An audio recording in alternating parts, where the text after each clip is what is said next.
Hello guys, ഇന്ന് ഞാൻ നിങ്ങളുടെ മുന്നിൽ വന്നിരിക്കുന്നത് കുറച്ച് മൂവി റെക്കമെൻഡേഷൻസുമായിട്ടാണ്. നെറ്റ്ഫ്ലിക്സിലുള്ള കുറച്ച് അണ്ടർ റേറ്റഡ് മൂവീസ് നിങ്ങൾ കാണാൻ വഴി ഉണ്ടാവില്ല. സോ ഫസ്റ്റ് വൺ ഞാൻ പറയാൻ പോകുന്നത് കേറ്റ് എന്ന് പറയുന്ന ഒരു മൂവിയാണ്. അതെന്ന് പറഞ്ഞാൽ ഒരു അസാസിൻ, ഒരു സ്പൈൻ്റെ ഒരു റിലേറ്റഡ് മൂവിയാണ്. ഭയങ്കര ത്രില്ലർ മൂവിയാണ്. എൻ്റെ വൺ ഓഫ് ദ ഫേവറേറ്റ് മൂവീസാണ്. നിങ്ങൾ കണ്ടു നോക്കിയിട്ട് പറയൂ. എനിക്കതിനൊരു 8 out of 10 കൊടുക്കാൻ തോന്നുന്നു. രണ്ടാമത് ready or not. Ready or not എന്ന് പറയുന്ന മൂവി എന്ന് പറഞ്ഞാൽ ഒരു ന്യൂലി മാരിഡ് ആയിട്ടൊരു പെൺകുട്ടി ഒരു വീട്ടിൽ വന്നിട്ട് നടക്കുന്ന കുറച്ച് സംഭവങ്ങളാണ്. ബിക്കോസ് എനിക്ക് ഡീറ്റെയിൽ ആയിട്ട് പറഞ്ഞാൽ നിങ്ങൾക്ക് ആ ത്രില്ല് കാണില്ല. അപ്പം ന്യൂലി വെഡായിട്ട് വന്നിട്ട് ആ ഫാമിലിയും ചെക്കൻ്റെ വീട്ടുകാരും തമ്മിൽ കൊടുക്കുന്ന കുറച്ച് കാര്യങ്ങളാണ്, നടക്കുന്ന കാര്യങ്ങളാണ്.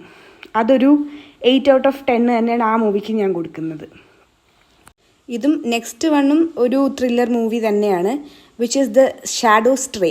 അതും ഒരു അസാസിൻ റിലേറ്റഡ് മൂവിയാണ്, ഒരു spy related, but very good. Like girls ആണ്, ആക്ഷനാണ്, വെരി നൈസ് ത്രില്ലിംഗ് മൂവിയാണ്. നമുക്ക് ഇങ്ങനെ ഇരുന്ന് കാണാൻ തോന്നും. അതുമല്ല, ഇതെല്ലാം ഞാൻ അണ്ടർ റേറ്റഡ് മൂവീസാണ്. ഞാൻ അങ്ങനെ പുറത്ത് കണ്ട് ആൾക്കാർ പറഞ്ഞ് കേട്ടിട്ടൊന്നുമല്ല. സെർച്ച് ചെയ്ത് ഞാൻ തന്നെ നെറ്റ്ഫ്ലിക്സിൽ എല്ലാ പടങ്ങളും കണ്ട് എൻ്റെ ഫേവറേറ്റിൽ ഒരെണ്ണമാണ്. ഇതിന് ഞാൻ 7 out of 10 കൊടുക്കും. And last one the baby sitter. അത് മിക്കവരും കണ്ടിട്ടുണ്ടാവാം, പക്ഷെ കുറേ ആൾക്കാർ കണ്ടിട്ടുണ്ടാവില്ല.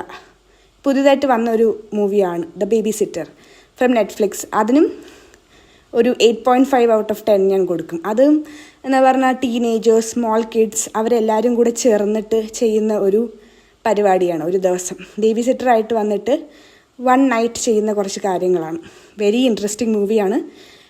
ടീനേജേഴ്സിന് എല്ലാവർക്കും പറ്റും. നിങ്ങൾ വാച്ച് ചെയ്ത് നോക്കിയിട്ട് പറയൂ.